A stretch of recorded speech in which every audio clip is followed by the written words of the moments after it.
السلام علیکم دوستوں، میں ہوں علی جاوید نقوی۔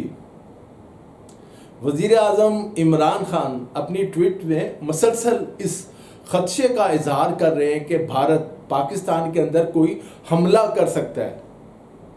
17 مئی کو بھی اپنی ٹویٹ میں انہوں نے اس خطرے کا اشارہ کیا ہے کہ بھارت کشمیر سے توجہ ہٹانے کے لیے پاکستان کے خلاف کارروائی کے عزائم رکھتا ہے۔ غیر جانبدار ذرائع نے بھی اس بات کی تصدیق کی ہے کہ بھارت مقبوضہ کشمیر، لائن آف کنٹرول، سرحد اور دوسری طرف افغانستان کے راستے پاکستان کے اندر دہشت گردانہ کارروائیوں کے منصوبے بنا رہا ہے۔ جب سے مودی وزیر اعظم بنا ہے، جنوبی ایشیا کا امن تباہ ہو گیا ہے۔ مودی پورے جنوبی ایشیا کو اپنا غلام بنانا چاہتا ہے۔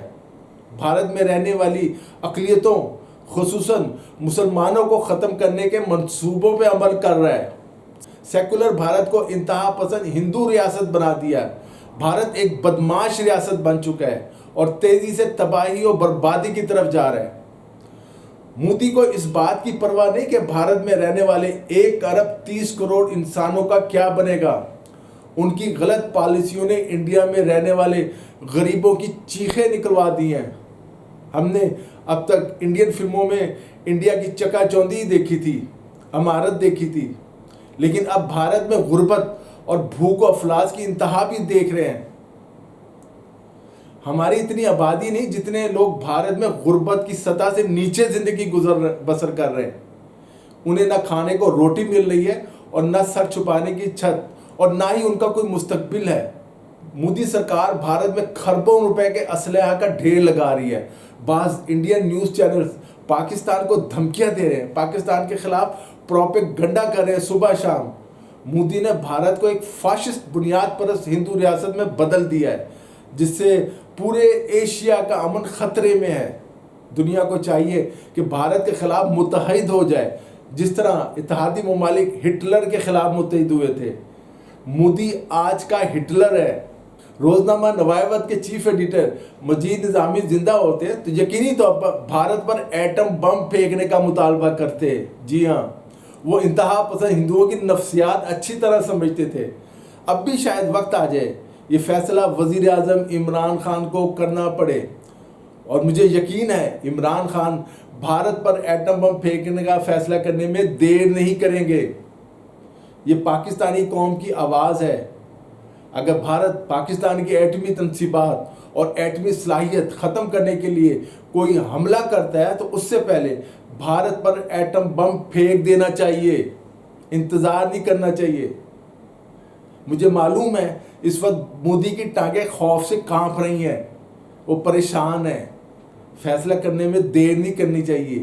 یہ جنگ وہی جیتے گا جو پہلے ایٹم بم پھینکے گا۔